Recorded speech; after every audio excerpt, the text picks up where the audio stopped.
Assalamualaikum warahmatullahi wabarakatuh. Saya Ryan Demir Fasya dengan NIM 221021015. Di sini saya akan melakukan presentasi patofisiologi kejang demam blok NBS. Mulai dari ada seorang pasien tuh bernama pasien anak A berusia 3 tahun. Dia datang dengan keluhan kejang sejak 2 jam yang lalu. Didapatkan diagnosisnya adalah kejang demam sederhana. Nah, pada kejang demam sederhana ini pada pasien itu memiliki dua faktor. Yang pertama adalah faktor usia, di mana pasien ini kan berumur 3 tahun ya, di mana dalam kategori 6 bulan sampai 5 tahun itu masuk dalam kategori yang rentan mengalami kejang. Di mana pada usia tersebut itu tahap perkembangan otaknya belum sempurna, yang bisa menyebabkan pertama, threshold dalam membran depolarisasinya itu lebih rendah, jadi lebih gampang untuk terdepolarisasi. Ditambah dengan reseptor glutamat yang sudah lebih berkembang dibanding GABA, akhirnya bisa menyebabkan lebih gampang untuk depolarisasi yang menyebabkan nanti aksi potensial tadi. Lalu pada umur 3 tahun juga dia rentan terkena infeksi karena imunnya itu belum berkembang secara pesat. Dimana jika adanya infeksi, pada kasus ini sudah diinfeksi, dia demam dan sebelumnya juga sudah radang tenggorokan, itu memiliki respon imun innate, di mana akan terjadi aktivasi dari makrofag. Makrofag nanti akan menggunakan sitokin proinflamasi, ada interleukin 1, interleukin 6, juga TNF-alpha. Akhirnya pertama bisa membentuk metabolisme asam arakinonat yang akan meningkatkan prostaglandin E2. Prostaglandin E2 ini di hipotalamus nanti akan meningkatkan set point tubuh. Nanti akan terjadi termoregulasi di tubuh yang akan menyebabkan dia demam. Nah, pada demam sendiri itu metabolisme basal akan meningkat. Jadi metabolisme di seluruh tubuh itu akan meningkat sehingga untuk menghadapi patogen tadi gitu. Dimana pada saat metabolismenya meningkat, akhirnya terjadilah kebutuhan oksigennya meningkat.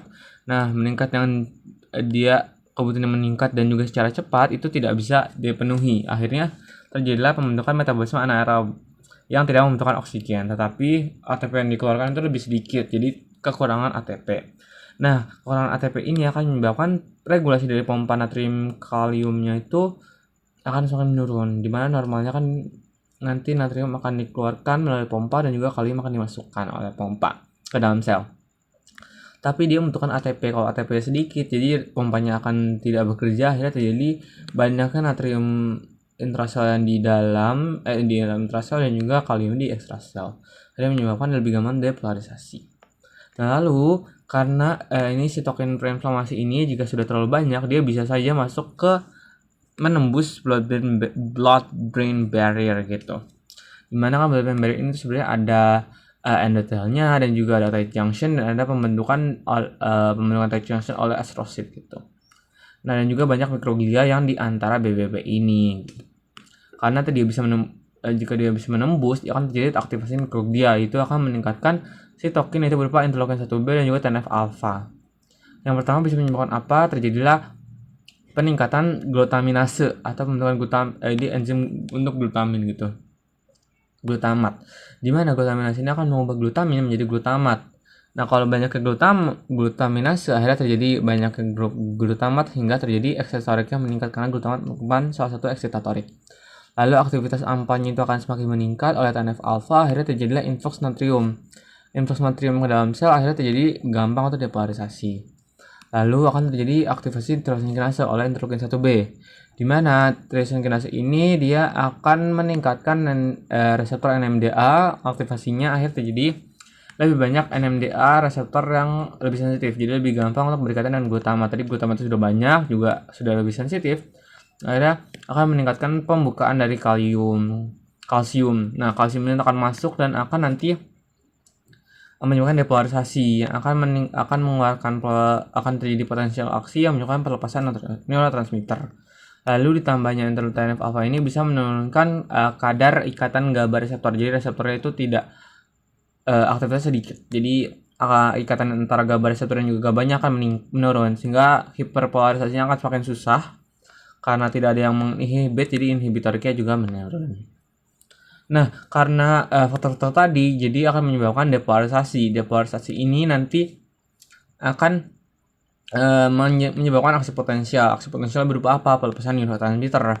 Neurotransmitter apa itu? Acetylcholine. Di mana? Kenapa acetylcholine? Karena ini akan berhubungan dengan somatic nervous system, jadi sistem motorik gitu. Jadi untuk pergerakan yang contohnya pada otot-otot rangka gitu, dimana nanti asetilkolin akan berikatan pada reseptor nikotinik. Nah, pada reseptor nikotinik ini akan terjadilah kontraksi dari otot rangka, dimana pertama akan terjadi peningkatan tonus otot atau kontraksi, yaitu terjadi vasotonik. Jadi vasotonik ini dia akan kaku gitu, Lalu setelah itu akan terjadi fase klonik, itu berupa sentakan kontraksi dan relaksasi berkelanjutan. Jadi karena banyaknya impuls asetilkolin yang keluar, akhirnya terjadilah kontraksi terus menerus. Jadi di talamus ini dia akan mengeluarkan inhibitorik. Jadi agar dia itu nggak tonik terus gitu loh. Tapi karena masih banyak asetilkolin yang keluar, akhirnya malah menyebabkan dia itu jadi sentakan gitu. Jadi akan ada inhibitorik yang sebentar, lalu tiba-tiba akan melonjak lagi ke setotoriknya. Jadi terjadilah fase tonik-klonik ini. Nah, akhirnya terjadilah kejang demam tonik-klonik. Itu gejalanya. Dimana untuk tata laksananya sendiri itu ada dua, ada pre-hospital dan juga hospital. Dimana kalau di pasien kan dia udah 2 jam yang lalu gitu. Jadi sudah harusnya pada pre-hospital itu, jika anak itu kejang, dia kan kejangnya biasanya 5 sampai 10 menit gitu, 5 sampai 15 menit.